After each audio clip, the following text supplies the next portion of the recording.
అలసిన మీ శరీరానికి శక్తి, బలం, ఆరోగ్యం కావాలా? Second shilajit resin.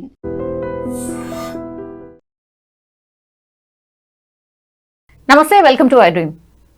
ఇప్పుడు యాజ్ ఆఫ్ నౌ రాష్ట్రంలో రెండు వాట్ యూ కాల్ ఇన్సిడెంట్స్ అనుకోండి, లేకపోతే హ్యాపెనింగ్ అనుకోండి, అవి రెండే జరుగుతున్నాయి. ఒకటి, కాళేశ్వరంకి సంబంధించి విచారణ జరుగుతోంది. పెద్ద పెద్ద బడా నాయకులు అందరూ హాజరవుతున్నారు. మరి వాళ్ళు ఏం చెప్పొస్తున్నారో ఏమో తెలియదు, కానీ బయటకు వచ్చి మాత్రం కాన్ఫిడెన్స్గా చెప్తున్నారు. మేము ఏం చెప్పాలనో గది చెప్పినాం, కాళేశ్వరంలో ఏం జరగలేదు, మేము ఇట్లా చేసినాం, మంచి కోసం చేసినామని చెప్పేసి వస్తున్నారు. ఒకటి. 2 days తర్వాత బీఆర్ఎస్ అధినేత కేసీఆర్ వెళ్ళి కమిషన్ ముందు హాజరు కాబోతున్నారు. ఒకటి. తర్వాత phone tapping case Prabhakar Rao ఈరోజు విచారణలో భాగంగా ఇప్పుడు as of now Jubilee Hills police స్టేషన్లో విచారణను ఎదుర్కొంటున్నారు. ఇవి 2 ఇన్సిడెంట్స్. మనతో పాటున్నారు BRS spokesperson as well as మాజీ corporation chairman Ravula Sridhar Reddy garu. Sir నమస్తే. నమస్తే. ఎట్లున్నారు సార్, బాగున్నారా? బ్రహ్మాండంగా ఉన్నాం. మాకేందండి. ఆల్రైట్ సార్, 2 హ్యాపెనింగ్స్ సార్ ఇప్పుడు రాష్ట్రంలో. ఒకటేమో కాళేశ్వరం, ఇంకోటేమో ఎవరు అనుకోలేదు, అంటే ఫోన్ ట్యాపింగ్ కేసులో ఎవరైతే అమెరికాలో ఉన్నారో ఆయనను పట్టుకొచ్చి కూర్చోబెట్టి విచారణ చేస్తారని ఎవరు అనుకోలేదు. First let's start with Prabhakar Rao విచారణ. What is going to happen? మొత్తం చిట్టా అంతా ఉన్నది, ఆయన ఏమేం చేసిండు, ఏం కథ, మొత్తం డాటా అంతా తీసుకున్న తర్వాతనే ఆయన పట్టుకొచ్చి విచారణ చేస్తున్నారు అనేది టాక్. అంటే ఒకటండి, ఇప్పుడు వాళ్ళు ఈ ప్రభుత్వం వచ్చిన తర్వాత పోయిన ప్రభుత్వంలో ఫోన్ ట్యాపింగ్ జరిగింది అని చెప్పి చాలా మాట్లాడినరు, కేసులు పెట్టినరు, దానికి సిట్ వేసినరు. జరుగుతున్న సందర్భంలో ప్రభాకర్ రావు గారిని ఇక్కడికి రమ్మన్నారు, వారు వచ్చి విచారణలో పాల్గొంటున్నారు ఇవాళ. సో ఇన్వెస్టిగేషన్ జరుగుతున్నప్పుడు ఊహాగానాలు మాట్లాడే పరిస్థితి మంచిది కాదు అనేది నా ఉద్దేశం బేసికలీ. ఎందుకంటే what ever you speak it is out of imagination. కాబట్టి ఏం జరుగుతుందనే విషయం రేపు పొద్దున్న బ్లాక్ అండ్ వైట్ మన ముందుకు వస్తుంది. ఎందుకంటే ఈ విషయానికి సంబంధించి ఇప్పటికే అనేక స్థాయిలలో పార్టీ అధిష్టానం దగ్గర నుంచి మొదలుపెట్టి కింది స్థాయి వరకు క్లారిటీ ఇచ్చాం. ఎక్కడ కూడా ఉద్దేశపూర్వకంగా ఎవరి ఫోన్లు ట్యాప్ చేయలేదు. లేకపోతే అసలు ట్యాపింగ్ అనే అంశం అనేది ప్రభుత్వం అంటే ముఖ్యమంత్రి మంత్రుల పరిధిలోకి రాదు. అది పోలీసు వ్యవస్థ వాళ్ళ అవసరాలకు అనుగుణంగా చేస్తుందనే విషయాన్ని క్లారిటీ చేసి ఉంది. ఇప్పుడు వాళ్ళు ఈ కాంగ్రెస్ ప్రభుత్వం ఏ భాష్యమని ఇవ్వనియండి, ఏమన్నా చెప్పనియండి, దానికి మేమేదో పార్టీ వైపు నుంచి ఇప్పటికిప్పుడు సమాధానం చెప్పాల్సిన అవసరం వాస్తవానికి లేదు. Because the investigation in progress, let the facts come out. ఎందుకంటే ఇప్పటికే కొంతమందిని విచారించారు. ఇప్పుడు ప్రభాకర్ రావు గారే ఇన్వెస్టిగేషన్ అటెండ్ అవుతున్నారు. So let us see. అది రాజకీయ పార్టీగా మాకు సంబంధం లేని అంశం. ప్రభుత్వంలో ఉన్నాం కాబట్టి, గతంలో మా ప్రభుత్వంలో జరిగిందని చెప్పి నింద వేశారు కాబట్టి క్లారిటీ ఇచ్చాం. విచారణలో వాస్తవాలు తెలుస్తాయి, నిజానిజాలు ప్రజల ముందుకు వస్తాయి. ఏం లేకుండానే అమెరికాకి వెళ్ళి తీసుకొస్తారు. ఆయన ఏదో క్యాన్సర్కి సంబంధించిన ఇబ్బంది ఉన్నది కాబట్టి ఆయన ట్రీట్మెంట్ తీసుకుంటున్నా, నేను రాలేను అంటే కూడా రప్పించిండ్రు. అయినా సరే ఏం లేదంటారా ఈ కేసులో, ఏం కాలేదంటారా? పోలీస్ విచారణలో భాగంగా ఎవరైనా నిందితులను వాళ్ళు భావించినప్పుడు, కేసు బుక్ చేసినప్పుడు దాంట్లో A1, A2, A3, A4 what ever ఎన్ని నెంబర్లు వాళ్ళు పెట్టుకుంటే వాళ్ళని పిలిచి విచారించడానికి పోలీస్ శాఖకు ఉన్నటువంటి ఒక ఏమైతే హక్కులు, అవకాశాలు, అధికారాలు ఉన్నాయో వాటిని వినియోగించుకొని పిలిపించిండ్రు. ఆయన వచ్చిండ్రు, విచారణలో పాల్గొంటున్నారు. దాంట్లో మేము మాట్లాడేదే ఉంటుందండి. That's a regular process of investigation. Why do BRS have to comment on it? ఎట్లా అంటే ఈయననే యాజ్ ఎ ఇంటెలిజెన్స్ ఆఫీసర్ ఆయన్నే అనుకొని ఆయన్నే ఫోన్ ట్యాపింగ్ చేసి ఉంటాడా? అంటే మీ అధినాయకులు ఎవరు కూడా ఆనాడు ప్రభుత్వంలో ఉన్న మీ వాళ్ళు ఎవరు కూడా ఆదేశించకుండానే ఆయన చేసి ఉంటాడు? అందరికీ అర్థం కావాల్సిన అవసరం ఏంటంటే ప్రభుత్వానికి కొన్ని బాధ్యతలు ఉంటాయి, కొన్ని విధులు ఉంటాయి, తర్వాత కొన్ని అధికారాలు ఉంటాయి. రాష్ట్రం నడవడం కోసం right from law and order నుంచి మొదలుపెట్టి ఎక్స్ట్రీమిస్ట్ యాక్టివిస్ట్ని కంట్రోల్ చేసేంత వరకు, లేకపోతే అనేకమైనటువంటి అంశాలని ప్రభుత్వం నడిపేటప్పుడు ముఖ్యమంత్రి నుంచి మొదలుపెట్టి మంత్రుల వరకు రకరకాల అధికారాలు ఉంటాయి. ప్రభుత్వ యంత్రాంగంలో అనేక శాఖలు ఉంటాయి, అనేక వింగ్స్ ఉంటాయి. అందరూ రకరకాల పనులు చేస్తూ ఉంటారు. రాజ్యాంగాన్ని అనుసరించి ముఖ్యమంత్రిగా, మంత్రులుగా ఏం బాధ్యతలు నిర్వర్తించాలో నిర్వర్తిస్తాం. ఆ పరిమితులలో within the framework and guidelines given and laid down ప్రాసెస్లో దాంట్లో ఏమైనా డీవియేషన్ జరిగిందని చెప్పి ఆ తర్వాత వచ్చిన ప్రభుత్వాలు అనుకుంటే వాళ్ళు ఇట్లాంటి ఇన్వెస్టిగేషన్స్ చేపడతారు. చేపట్టనియండి అని చెప్పాం. ఇవాల్టి వరకు భారత రాష్ట్ర సమితి నాయకులు ఎవరైనా కానీ రైట్ ఫ్రమ్ మా అధ్యక్షుడు కేసీఆర్ గారి నుంచి మొదలుపెట్టి కింది స్థాయి వరకు మా సోషల్ మీడియా కార్యకర్తల మీద రోజు ఉన్నదానికి లేని దానికి కేసులు పెడుతున్నారు, కొంతమంది జైల్లో కూడా పంపించారు ఈ మధ్యకాలంలో. నా పాయింట్ ఆఫ్ ఆర్గ్యుమెంట్ ఏంటంటే ఇవన్నీ కూడా వేధింపుల రూపంలో వచ్చినప్పుడు తట్టుకోవడానికి బీఆర్ఎస్ రెడీగా ఉంటుంది. నెంబర్ 1. 2, వాళ్ళకున్న అధికారాల మేరకు వాళ్ళు ఇన్వెస్టిగేషన్ చేస్తారు, నిజాలు ప్రజల ముందుకు రానియమని చెప్పారు. మీరు ఇంతకుముందు అన్న కాళేశ్వరం నుంచి మొదలుపెట్టి ఆ మధ్య కేటీఆర్ గారి మీద ఫార్ములా ఈ రేస్ కేసు పెట్టి హంగామా చేసి రేపైతే జైలుకు పోతాడు, మాపైతే జైలుకు పోతాడు, చెర్లపల్లి జైల్లో రూమ్ సిద్ధం చేసినామని మాట్లాడినారు. ఏమైందండి? వాస్తవాలు ప్రజల ముందు చెప్పినాం. రాష్ట్రంలో 10 సంవత్సరాల పాటు కేసీఆర్ పాలనలో ఏం జరిగిందనే విషయంలో రంగాల వారీగా ప్రజలకు స్వానుభవం ఉన్నది. కాబట్టి ఎన్ని నిందాపూర్వకమైనటువంటి ఆరోపణలు చేసినా కొంత సమయం పాటు కొంతమందిలో తప్పుడు భావన కలిగించే ప్రయత్నం చేస్తుండొచ్చు. But we will come out clean in everything. As a ప్రభుత్వంగా ఫోన్ ట్యాపింగ్ ఎవరిది చేస్తారు, ఎప్పుడు చేస్తారు సార్? ఆనెస్ట్లీ ప్రభుత్వ ఫోన్ ట్యాపింగ్ విషయాలలో నాకు పెద్ద నైపుణ్యం లేదు. కాకపోతే in the interest of national security సినిమాలలో చూసినట్టు చేస్తారేమో అని చెప్పేసి నాకు కూడా అవగాహన తప్పితే వీళ్ళే చేస్తారు వాళ్ళే చేస్తారని కాదు. కొద్దిగా ఎక్స్ట్రీమిస్ట్ యాక్టివిటీస్లు లేకపోతే ఈ యాంటీ టెర్రరిస్ట్ యాక్టివిటీస్ అక్కడిక్కడ చేస్తారేమో అని ఒక యూనో చిన్నపాటి సమాచారం అందరికీ ఉన్నట్టే నాకుంది, కానీ I'm not deep in to it basically. ఇప్పుడు ఒకవేళ నిజంగా జరుగుంటే అంటే మీ ప్రభుత్వం మీద ఎలిగేషనే అది, సినిమా స్టార్లకు వెళ్ళి మొదలుకొని మా జర్నలిస్టులను మొదలుకొని అపోజిషన్ నాయకులను మొదలుకొని అసలు ఇప్పుడున్నటువంటి సీఎం రేవంత్ రెడ్డి గారి ఇంటి దగ్గరనే మొత్తం ఏమో ఇక ఏమేమి చేసిండ్రో ఏందో అది కూడా వస్తుంటే నాకు అర్థం కాదండి. ఇప్పుడు ఒకటండి, ఎవరికి తోచినట్టు వాళ్ళ భాషలు చెప్పుకోవచ్చు. ప్రభుత్వం చేసే తిరిగి పనిచేసింది.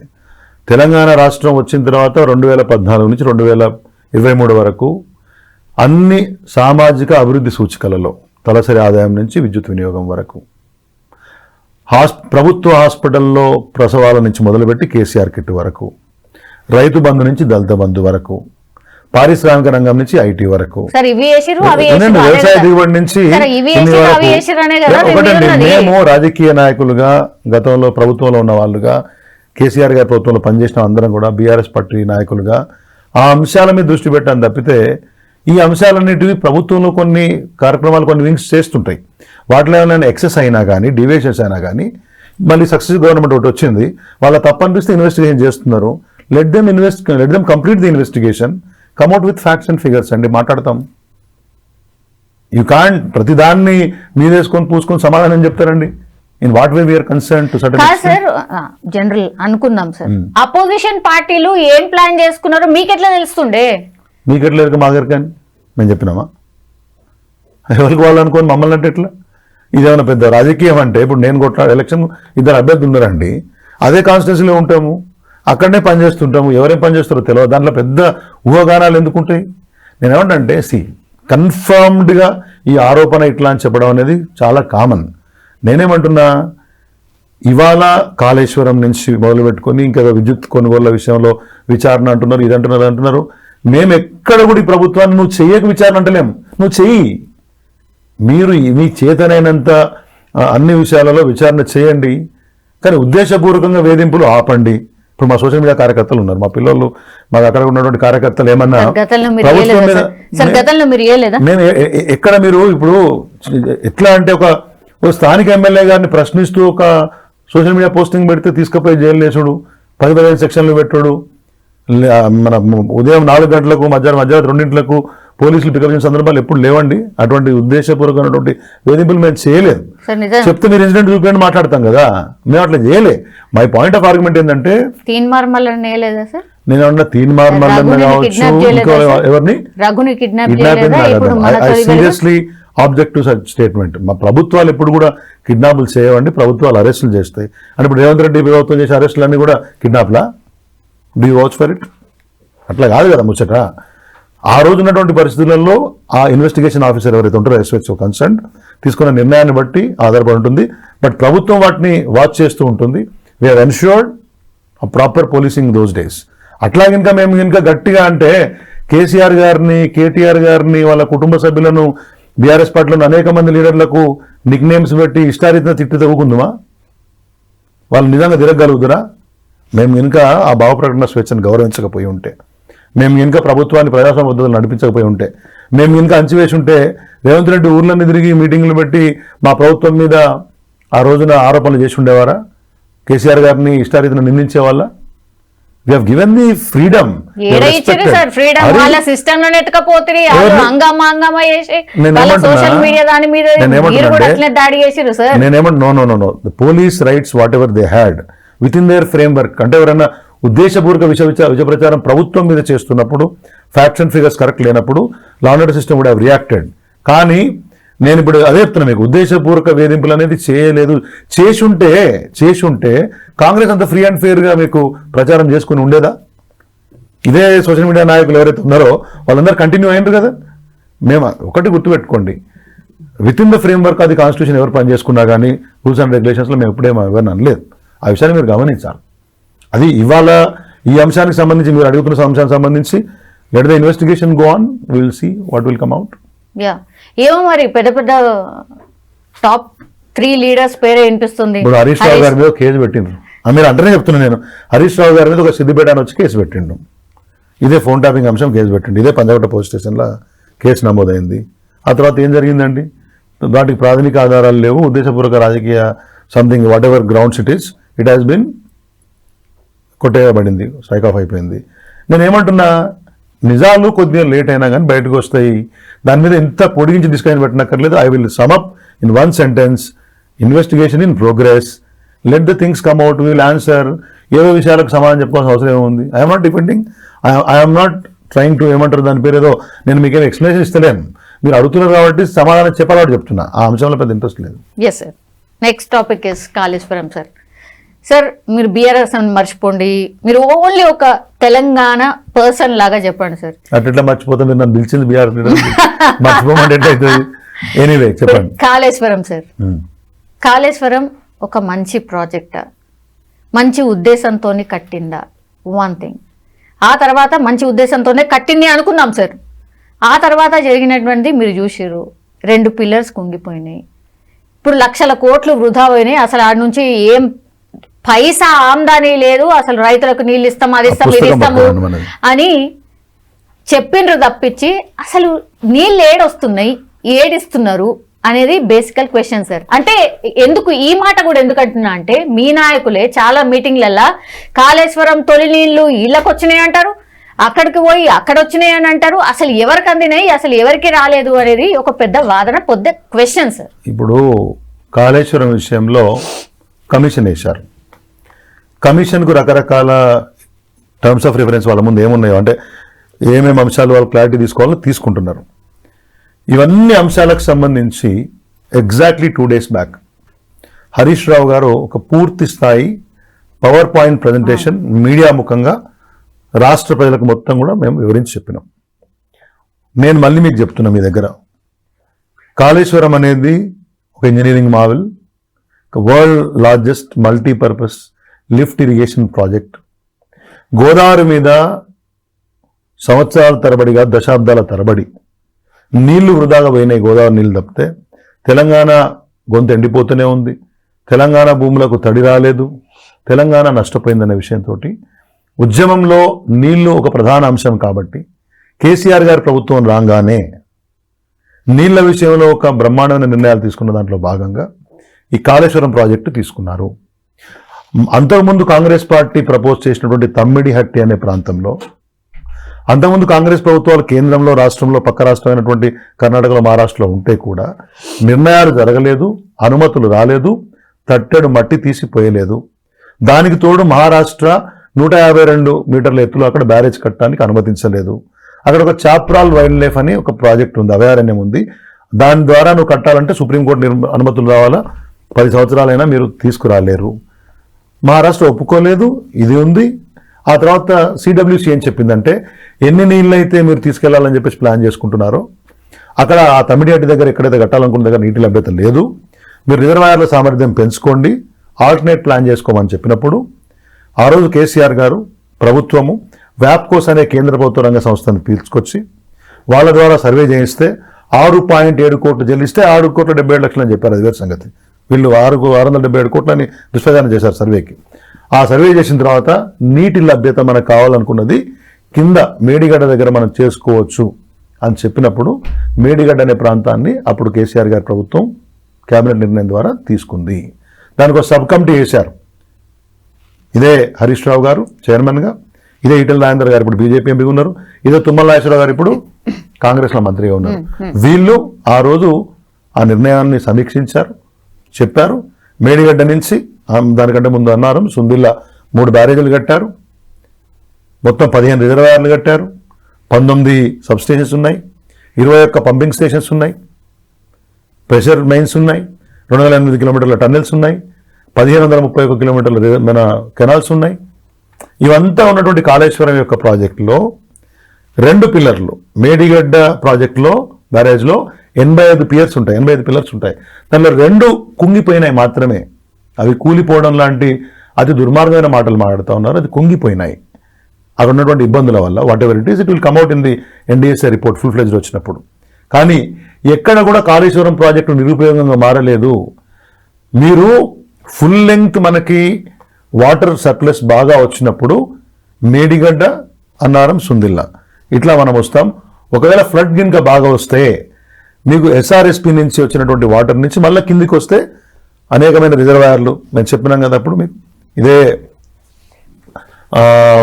రంగనాయక సాగర్ కానివ్వండి, మల్లన్న సాగర్ కానివ్వండి, కొండపోచమ్మ సాగర్ కానివ్వండి, ఇవన్నీ రిజర్వాయర్లు యాక్టివిటీలోకి వస్తాయి.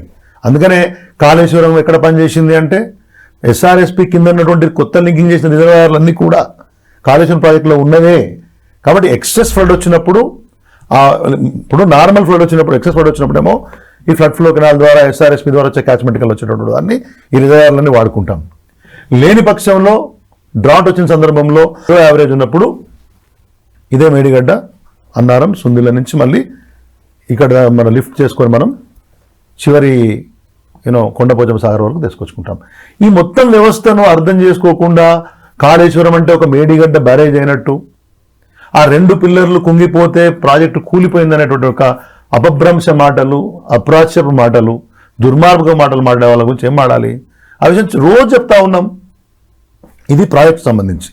ఇకపోతే 1,00,000 కోట్ల అవినీతి అని మాట్లాడుతుంటారు కదా, చెప్పారు కదా ఇప్పటికే.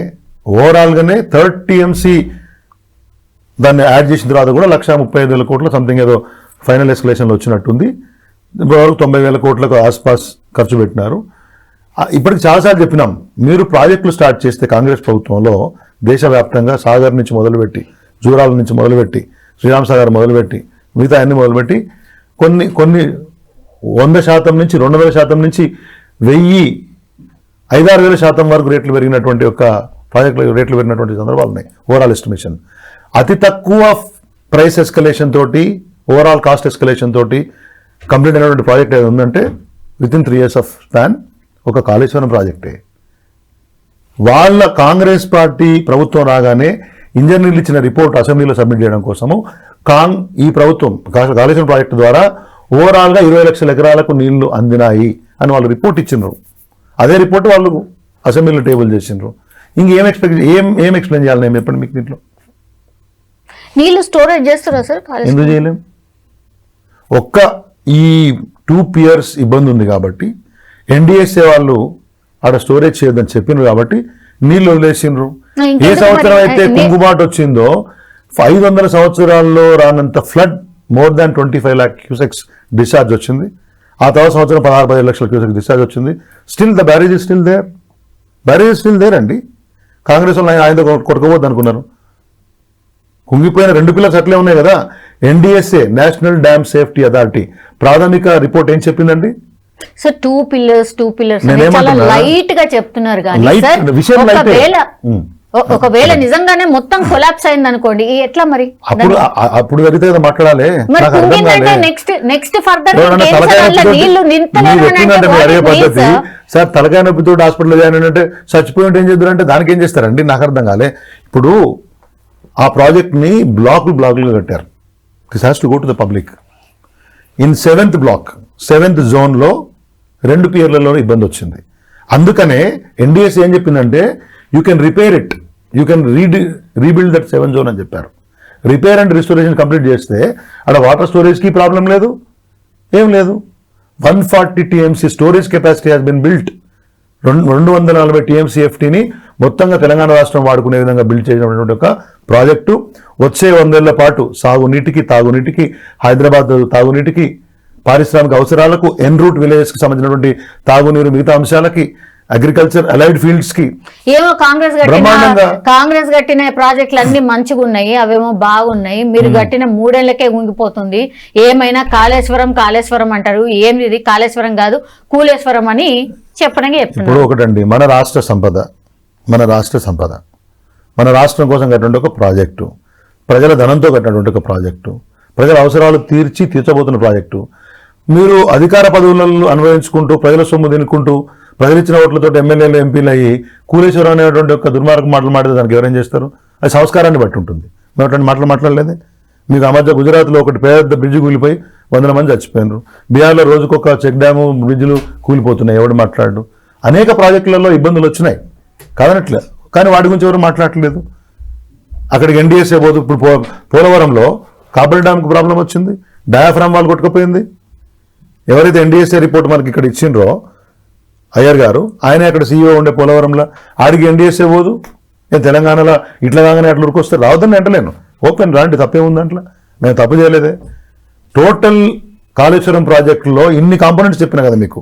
3 బ్యారేజీలు, 15 రిజర్వాయర్లు, 19 సబ్ స్టేషన్లు, 21 పంపింగ్ స్టేషన్లు, 208 కిలోమీటర్ల టన్నెల్స్, 98 కిలోమీటర్స్ ప్రెషర్ మెయిన్స్, 1131 కిలోమీటర్ల కెనాల్స్, ఇవన్నీ కాక ఈ మొత్తం ఎకో సిస్టంలో ఒక ప్రాజెక్టులో, ఒక బ్యారేజ్లో, ఒక జోన్లో 2 పియర్స్ కుంగితే ప్రాజెక్టు మొత్తం నష్టమైందని చెప్పేటువంటి గొప్ప మనుషులను ఏమనాలి?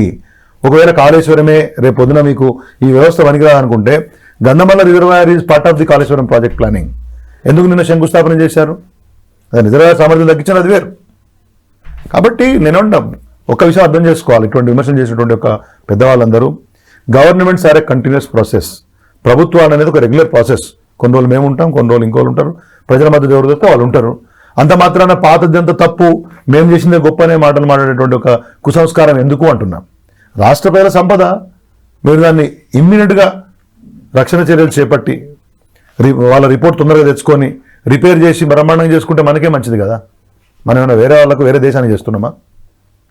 ఇప్పుడు మొన్న విచారణలో భాగంగా ఈట్ల రాజేందర్ గారు వెళ్ళి కేసీఆర్ గారు చెప్పారు, నేను చేసిన. ఇప్పుడు హరీష్ రావు గారు కూడా సరే వాళ్ళు అడిగిన క్వశ్చన్స్కి చెప్పిన తర్వాత అగైన్ కేసీఆర్ గారు చెప్పారు, మేము చేసినామని అంటారు. కేసీఆర్ గారు ఏం చెప్తారు సార్? మరి ఉన్న విషయాలు చెప్తారు. ఇప్పుడు నేను చెప్పినవన్నీ వారు ముఖ్యమంత్రిగా తీసుకున్నటువంటి, వాళ్ళ క్యాబినెట్ తీసుకున్న నిర్ణయాలకు అనుగుణంగా కట్టినటువంటి ఒక ప్రాజెక్ట్ గురించి మేమందరం సోదాహరణంగా చర్చించిన మీదట ఉన్న అంశాలే నేను మీకు చెప్పాను. నేనేమి అంతరిక్షంలో నేర్చుకోవచ్చు చెప్పలేదు, లేకపోతే నాకేమి ట్రంప్ గారి ఆఫీస్ నుంచి ఈమెయిల్ రాలేదు. Whatever our government, BRS government has done, we're putting before people through you. KCR గారు కూడా ఆ రోజు ఉన్నటువంటి పరిస్థితులు, వాస్తవాలు కమిషన్కి చెప్తారు. ఒకవేళ వాళ్ళు వెళ్ళినప్పుడు వారు అడిగిన అవసరాలను బట్టి చెప్తారు. ఇప్పుడు హరీష్ రావు గారు ఏముంది, వారు బయటకు చెప్పాను కదా, రాజకీయాలు మాట్లాడాను, కమిషన్ ఆఫీసు బయట ఉన్నాను, బయట లోపల చెప్పే అవసరం మాకు లేదు. ఉన్న విషయాలు పుస్తకం, ఏకంగా మీకు పుస్తకమే ప్రింట్ చేసి ఇచ్చినా మీకు కూడా కావాలంటే ఇక్కడికి చెప్తాను నేను. 2 అక్కర్లే, ఒకటే ఇది. ఈ పుస్తకం వేసినాం, తెలంగాణ జీవధార, తెలంగాణ ప్రాణధార, జీవధార అని ఈ కాళేశ్వరం ప్రాజెక్టు గురించి ఇవి మీకు మొత్తం చూడండి. నేను ఇంతకుముందు చెప్పినా కదా, నేను చెప్పిన అంశాలని దీంట్లో ఉన్నాయి. ఒక్కటి కూడా దాంట్లో ఏం పెద్ద దాచుకునేది లేదు. ప్రాణిత చేయాల దాంట్లో కాంగ్రెస్ పార్టీ నిర్లక్ష్యం ఎంత ఉండే, అన్ని అనుమతులు 7 సంవత్సరాలు కాంగ్రెస్ పార్టీ ఈ చర్చ చేసిన తర్వాత ఉంటే ఒక్క అనుమతి రాలే. మేము ఒక్క సంవత్సరంలోనే మొత్తం కావాల్సినటువంటి ఒక్క అనుమతులు దగ్గర 19 అనుమతులు ఉంటాయని చెప్పారు హరీష్ రావు గారు మొన్న. వాటికి సంబంధించి ప్రతి ఒక్కటి ఎందుకు తమ్మిడిహెట్టి నుంచి మేడిగడ్డకు మార్చాము అనే అంశం చెప్పినాం, రీజనింగ్ గురించి చెప్పినాం, కాస్టింగ్ గురించి చెప్పినాం, కాస్ట్ ఎస్కలేషన్ గురించి చెప్పినాం. అప్పుడు బీజేపీతోనే మీకు మంచి సంబంధాలు ఉండే కదా సార్, అందుకని అన్ని పర్మిషన్లు ఇచ్చిరేమో. ఆ తర్వాత మళ్ళీ ఏమైందో తెలియదు, కానీ మరి వాళ్ళే మిమ్మల్ని తిడుతున్నారు ఎందుకట్లా? ఇప్పుడు ప్రభుత్వాల మధ్యలో ఉండే సంబంధాలు అనుసరించి మంచిగానే ఉన్నాము. తెలంగాణ రాష్ట్రం మంచి కోసం ఏదైతే డిపిఆర్ కావాలో డిపిఆర్ కోసం కావాల్సిన అన్ని అంశాలు దాంట్లో పొందుపరిచి కావాల్సిన అనుమతులను తెచ్చుకున్నారు. ఫారెస్ట్ క్లియరెన్సెస్, ఎన్వైరన్మెంటల్ క్లియరెన్సెస్, రకరకాల అన్నీ అయితే ఉంటాయో స్టేక్ హోల్డర్స్ ఎవరైతే ఉన్నారో సంతకం పెట్టి మనకు దరఖాస్తు పెడితే అనుమతులు ఇచ్చి చేయించే వాళ్ళు అందరికి CWC what ever you brought everything what ever sir అంత పెద్ద ప్రాజెక్ట్ మీరేదో అంటే నేషనల్ ప్రాజెక్ట్ అనౌన్స్ చేయాలి అది కూడా మాట్లాడేది అదేనా కదా. లేదండి? ప్రధాని మోడీ కూడా రావాలి అని మీరు ఆశించినట్టున్నారు, రాలేదు. ఎందుకని? ఎంత పెద్ద ప్రాజెక్ట్ కదా, మంచిది కదా, ఎందుకని రాలేదు? ఇప్పుడు రావాల్సిన వాళ్ళు వచ్చిండ్రు, ఇనాగరేషన్ అయిపోయింది, 2 TMC బ్రహ్మాండంగా లిఫ్ట్ చేసుకున్నాము, ఆ మొత్తం వ్యవస్థ మీరు చూసిండ్రు, 3rd TMC పనులు కొనసాగుతున్నాయి. సరే ఇప్పుడు పరిస్థితి నాకు తెలియదు. మొత్తం ప్రపంచవ్యాప్తంగా మంచి పేరు వచ్చింది. అన్ని అపోహలు, అప్పుడేదో రిటైర్డ్ ఇంజనీర్ల ఫోరం వద్దని చెప్పినారు, వద్దని నేను చెప్పలేదు, వాళ్ళు ఆల్టర్నేట్ ఏరియా చూసుకోమని చెప్పినారు. వాళ్ళు ఏం చెప్పినారంటే మేడిగంట నుంచి నేరుగా SRSPకి మనం వాటర్ని పంప్ చేయలేము సార్, అది ఏదో మధ్యలో రిడ్జెస్ అడ్డం వస్తాయి ఇవి అని చెప్తే వీ హ్యాడ్ డిఫరెంట్ మీద 2 బ్యారేజీలు, ఆ తర్వాత ఉన్నటువంటి వ్యవస్థ అంతా మధ్యలో వచ్చింది. విన్నారా? కాబట్టి Gayatri pump reservoir everything.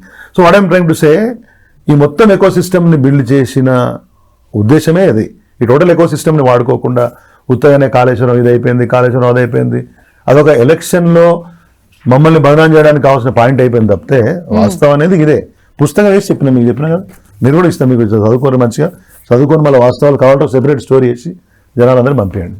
Sure sir. ఇప్పుడు రాజకీయంగా ఒకటి సార్, ప్రభాకర్ రావుది, ఇదేమో ఏకంగా మీరు కట్టినటువంటి ప్రాజెక్ట్. ఇవి 2 విచారణలు సైమల్టేనియస్లీ జరుగుతుంది. ఇప్పుడు అందరు ఏం ఎక్స్పెక్ట్ చేస్తారు ఇన్ జనరల్లీ? అంటే అధికార పార్టీ ఏం చెప్తుందంటే, గతంలో మేము అన్ని చెప్పినాం కదా, ఇప్పుడు విచారణ ఆల్మోస్ట్ ఇక దగ్గరకు వచ్చింది, మీ పెద్ద నాయకులు ఇక ఈ కుటుంబ పార్టీ ఏదైతే ఉందో ఆ టాప్ 3 or 4 మెంబర్స్ ఇక జైలుకే పోతారు, మేము అన్ని సిద్ధం చేసినాము అని చెప్తున్నారు. ఏం జరగచ్చు అనుకుంటున్నారు? ఇప్పుడు వాళ్ళది అది విజువల్ థింకింగ్ అండి. అన్ని విషయాలు ప్రజల ముందు పెట్టినాం, ఇప్పుడు జైలు వేస్తాము లేకపోతే బేడీలు వేస్తాము, సంఖ్యలు వేస్తాము అంటే ఖచ్చితంగా కదా. ఇప్పుడు కేసీఆర్ గారు చేసిన తప్పు కాళేశ్వరాన్ని ప్రపోజ్ చేయడమా కాంగ్రెస్ పార్టీ నాయకులు చెప్పాలా? ఇవాళ గోదావరి బనకచెర్లలో ఒక ప్రాజెక్ట్ ఉంది, ఏపీ చేపట్టబోతోంది, దాన్ని బీఆర్ఎస్ పార్టీ బలంగా వ్యతిరేకిస్తుంది. ఇంతకుముందు నేను ఒక రౌండ్ టేబుల్ కాన్ఫరెన్స్ పోయి వచ్చిన, రైపేరియన్ రైట్స్ అని ఉంటాయి. అంటే ఏ నదీ జలాలు అయితే ముందుగా ఎవరు వాడుకుంటారో వాళ్ళకి ఆ రైపేరియన్ రైట్స్ వస్తూ ఉంటాయి. అందుకని అప్పట్లో ఫస్ట్ గోదావరి రైపేరియన్ రైట్స్ ఎవరికి వచ్చినాయి? ఆంధ్ర ప్రాంతంలో గట్టిన 2 ప్రాజెక్టులు ఉన్న ఏరియాకి వచ్చింది. అట్లా మీరు భవిష్యత్తును ఆలోచించి తెలంగాణ సాగునీరు, తాగునీరు, పారిశ్రామిక అవసరాలు, కొన్ని వందల వేల చెరువులు నింపే అవకాశం, గోదావరి బేసిన్ని పూర్తి స్థాయిలో సుసంపన్నం చేసిన ఒక పరిస్థితి, Matsya Sampada, agri allied fields, ఒక ఆల్రౌండ్ డెవలప్మెంట్ కోసం ఒక ప్రాజెక్ట్ను చేపడితే ఒక కాస్ట్ బెనిఫిట్ రేషియో అని మాట్లాడతారు కొంతమంది, లేకపోతే అదో క్వాలిటీ ప్రాబ్లం అయిందని కొంతమంది మాట్లాడతారు. Casting for every aspect and doubts they have created. వాళ్ళు ప్రజల ముందు పెట్టిన అన్ని సందేహాలకు సమాధానం ఇచ్చినాం కదా. ఇప్పుడు సాంకేతికంగా సమాధానం చెప్పినాం, సిడబ్ల్యూసి అనుమతులు చూపించినాం, కాస్ట్ గురించి క్లారిటీ ఇచ్చినాం, రీడిజైనింగ్ గురించి చెప్పినాం, అసలు కాళేశ్వరం అంటే టోటల్ ఎకో సిస్టమ్ ఏందనే విషయాన్ని క్లారిటీ ఇచ్చినాం, ఒక్క బ్యారేజ్ కాళేశ్వరం మొత్తం ప్రాజెక్ట్ కాదు అని చెప్పినాం. వాళ్ళే దాన్ని వాడుకు రంగనాయకమ్మ సాగర్ దగ్గర పోయి ఫోటోలు దిగారు కాంగ్రెస్ పార్టీ వాళ్ళు, నీళ్లు స్విచ్ చేసి. లేకపోతే గంధమల్ల రిజర్వాయర్ నిన్న మొన్న ఏదో చేసిండ్రు. అంటే ఈ రకంగా అన్ని చోట్ల కాళేశ్వరం సంబంధించినటువంటి ఫ్రూట్స్ అనుభవిస్తూనే దాన్ని బేస్ చేసుకొని కేసీఆర్ని బదనాం చేసే ప్రయత్నం చేయడము, జైల్లో పెడతామని మాట్లాడడం, వాళ్ళ ఇష్టం. ప్రజలు అనేటోళ్ళు ఉన్నారు కదా, తెలంగాణ ప్రజలు అన్ని చూస్తూ ఉన్నారు. 2014 కంటే ముందు, 2014 కంటే ముందు మన సాగునీరు ప్రాజెక్టుల యొక్క పరిస్థితి ఏంది? ఒక PRLS, ఒక Palamuru Rangareddy lift irrigation scheme ఉండేనా? 12.5 లక్షల ఎకరాలకు 70-70.5 TMCలు తీసుకొచ్చి ఈ మొత్తము మీకు వికారాబాదు, రంగారెడ్డి, మహబూబ్నగర్ ఈ మొత్తం ప్రాంతాన్ని బ్రహ్మాండంగా, పార్ట్ ఆఫ్ నల్గొండ బ్రహ్మాండంగా చేద్దామని ఒక ఆలోచన ఆ రోజు మరి అంతమంది ఎందుకు రాలే? ఇదే గోదావరి మీద నాట్ ఓన్లీ కాళేశ్వరం అండి, సమ్మక్క సారక్క, సీతమ్మ సాగర్ ప్రాజెక్టులు, సీతారామ ప్రాజెక్టులు ఇవన్నీ కట్టాలని ఎందుకు అనుకోలేదండి? కాంగ్రెస్ పార్టీ ఎందుకు అనుకోలే? కాబట్టి మాటలు చెప్పడం చాలా ఈజీ. ఒక ప్రాజెక్టును పూనుకొని వాళ్ళు అనుకున్న సందర్భంలోనే షార్ట్ నోటీసులు కట్టడము, దాని ద్వారా రైతులకు నీళ్ళు ఇవ్వడము, ఒక జీవన ప్రమాణాలు పెంచే కార్యక్రమం చేపట్టడం అంత ఈజీ కాదు. చేసినందుకు వాళ్ళకి నచ్చని కొన్ని అంశాలు ఏమైనా ఉంటే, బదనాం చేయడానికి కోసం ఏమైనా చేస్తే దాన్ని ఎదుర్కొంటాం, సిద్ధంగా ఉంటాం, తప్పదు కదా. ప్రభాకర్ రావు కేసు ఏం ఆల్రెడీ చెప్పినా నేను మీకు, ఇన్వెస్టిగేషన్ నడుస్తుంది, ఫ్యాక్ట్స్ వస్తే వచ్చినప్పుడు మాట్లాడదాం. మీరు అడిగి నేను ఎన్నే ఉంటాం కదా, మళ్ళీ మీరు మీలో వచ్చి నేను వచ్చి మాట్లాడతా. Thank you sir. Thank you. నిజంగా ప్రస్తుతం ఉన్నటువంటి సమాజం దేనికి ప్రయారిటీ ఇస్తుంది? ఆర్థిక సంబంధాల చుట్టూ మాత్రమే తిరుగుతోంది. మళ్ళీ ఎన్నికలంగానే చాలా విరక్తి కలుగుతున్నాం. మంచి అనిపిస్తుంది కదా, లేడీస్ కూడా ఛాలెంజింగ్ జాబ్స్ చేసినప్పుడు చాలా బాగుంటది. ట్రాఫిక్ అసిస్టెంట్స్ గా నియమించిన ట్రాన్స్జెండర్స్ అందరితో సాల్యూట్ చేయించుకుంటున్నారు. ఫుడ్ డెలివరీ ఇవ్వటానికి వెళ్ళినటువంటి డెలివరీ బాయ్ అనిల్ పై కళ్ళ ముందు పెళ్ళండి